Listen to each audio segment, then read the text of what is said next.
अस्सलाम वालेकुम। मेरा नाम मोहम्मद आतिफुल्लाह ख़ान है। मैं असिस्टेंट कमिश्नर ग्रुप यासीन।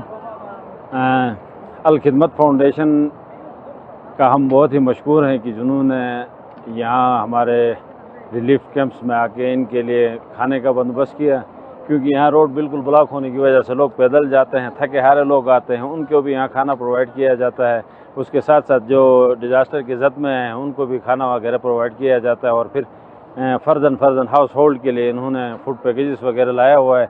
यहाँ आप देख सकते हैं इस वक्त ये जो लंगर चल रहा है, जो फूड पैकेज लेने के लिए आ रहे हैं और या फिर मुसाफिर जो यहाँ पर स्ट्रक हैं, रेस्ट करके जाते हैं, उनको यहाँ खाने का बंदोबस्त किया। Thank you so much. और इसी उस पर मैं कहना ये चाहूँगा कि तमाम हमारे जितने मुखैर हजरात हैं वो एक मैनेज तरीके से डिस्ट्रीब्यूशन के लिए अपने हिस्से का जो भी सदका करना चाहें तो वो अल खिदमत फाउंडेशन के थ्रू ही करें, क्योंकि उनको हमने आज 3 दिनों से यहाँ पे वेल एक्टिव और बाकायदा से एक मुनज़्ज़म तरीके से काम करते हुए देखा है। और इन्होंने गवर्नमेंट ऑफ गिलगित-बल्तिस्तान स्पेशली इधर यासीन और ग्रुप्स के लोगों के लिए बहुत हेल्प की है।